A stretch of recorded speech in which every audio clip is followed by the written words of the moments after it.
মহাকাশে শোনা গেল ফেরেশতাদের শব্দ। নিজেদের অজান্তেই কি নাসা আবিষ্কার করলো আসমানে থাকা ফেরেশতাদের জিকিরের ধ্বনি? নাসার একটি গবেষণায় উঠে আসে মহাশূন্যকে নিঃশব্দ ভাবা হলেও আসলে সেখানে প্রতিনিয়ত শব্দ হচ্ছে।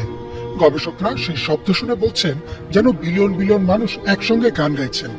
অথচ শবে মেরাজের রাতে রাসূল সাল্লাল্লাহু আলাইহি ওয়াসাল্লাম বলেছিলেন মহাকাশে প্রতিনিয়ত ফেরেশতারা জিকির করছেন।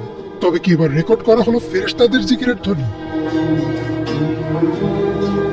আবু দার রাদিয়াল্লাহু তাআলা আনহু বলেন, রাসূল সাল্লাল্লাহু আলাইহি ওয়াসাল্লাম যখন মিরাজ থেকে ফিরে আসেন তখন তাকে প্রশ্ন করা হয়, আপনি আকাশে কি দেখেছেন বা কি শুনেছেন? উত্তরে তিনি বলেন, আমি যা দেখেছি তোমরা তা দেখো না, আর আমি যা শুনেছি তোমরা তা শুনো না। আকাশে প্রচন্ড কাঁপুনির শব্দ হচ্ছে, আর তা হওয়ার কারণ আছে। আকাশে 4 আঙ্গুল পরিমাণেও জায়গা খালি নেই। সবখানেই ফেরেশতারা সিজদায় আছেন আর আল্লাহর জিকির করছেন। রাসূল সাল্লাল্লাহু আলাইহি ওয়াসাল্লাম হাদিসটিতে প্রচন্ড ঝাঁকুনির মতো শব্দ হচ্ছে বলেন। আগে ধারণা করা হতো মহাকাশ যেহেতু একটি বায়ুশূন্য স্থান তাই সেখানে শব্দ হওয়া সম্ভব না, কিন্তু মহাকাশ গবেষণা কেন্দ্র নাসার একাধিক গবেষণায় বর্তমান সময়ে এটা প্রমাণিত যে মহাকাশে শব্দ হচ্ছে। সংস্থাটির hour universe is not silent অথবা লিসেন টু দ্য ইউনিভার্স শীর্ষক প্রতিবেদনে দেখানো হয়েছে কিভাবে মহাকাশে শব্দ হয়। এমনকি নাসার অত্যাধুনিক টেলিস্কোপ ও যন্ত্রপাতির সাহায্যে এসব শব্দ রেকর্ডও করা হয়েছে। চলুন একবার শুনে নেই সে শব্দ।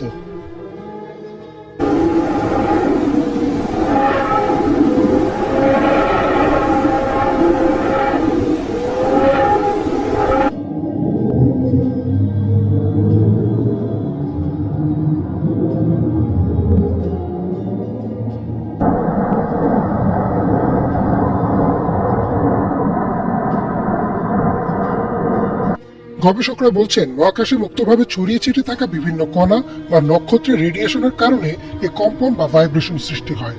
তার কারণেই শব্দের উৎপত্তি। শব্দগুলো ইলেকট্রোম্যাগনেটিক ওয়েভ আকারে থাকে, পরে সেগুলোকে শব্দ তরঙ্গে রূপান্তর করা হয়। একটু খেয়াল করলে দেখা যাবে যে রাসূল সাল্লাল্লাহু আলাইহি ওয়াসাল্লাম 1400 বছর আগেই বলেছিলেন যে আকাশে কাঁপুনির শব্দ হয়। নাসাও বর্তমানে বলছে শব্দ কাঁপুনির কারণে হয়। এমনকি গবেষণার সাথে যুক্ত একজন গবেষক বলেন, এই শব্দ শুনে মনে হচ্ছিল যেন বিলিয়ন বিলিয়ন মানুষ একসাথে গ্রেগরিয়ান চ্যান্ট গাইছে। গ্রেগরিয়ান চ্যান্ট হচ্ছে খ্রিস্টানদের একরকম ধর্মীয় সঙ্গীত যা একসাথে গাওয়া হয়। অথচ মহানবী সাল্লাল্লাহু আলাইহি ওয়াসাল্লাম 1400 বছর আগেই বলেছেন যে ফেরেশতারা একসাথে আল্লাহর জিকির করছেন। নাসা মহাকাশে এমন শব্দ আবিষ্কার করেছে ঠিকই, কিন্তু তারা এর পেছনে বিভিন্ন কারণ বর্ণনা করছেন। কোন গবেষণায় বলা হচ্ছে নক্ষত্রের চৌম্বক ক্ষেত্র, কোথাও আবার বলা হচ্ছে প্রাচীন মহাবিশ্বের বিস্ফোরণের শব্দ। তবে শব্দগুলো মহানবী সাল্লাল্লাহু আলাইহি ওয়াসাল্লামের হাদিসের বর্ণনার সাথে পুরোপুরি মিলে যায়। আসলেও এই শব্দগুলো ফেরেশতাদের জিকিরের শব্দ কিনা তা আল্লাহ ভালো জানেন। আজকের ভিডিও এই পর্যন্তই। যদি ভিডিওটি ভালো লেগে থাকে অবশ্যই আমাদের চ্যানেলটিকে সাবস্ক্রাইব করবেন এবং আপনাদের মতামত অবশ্যই আমাদেরকে কমেন্ট করে জানাবেন। সো আজকের মতো যাচ্ছি, সবাই ভালো থাকবেন, সুস্থ থাকবেন। আল্লাহ হাফেজ।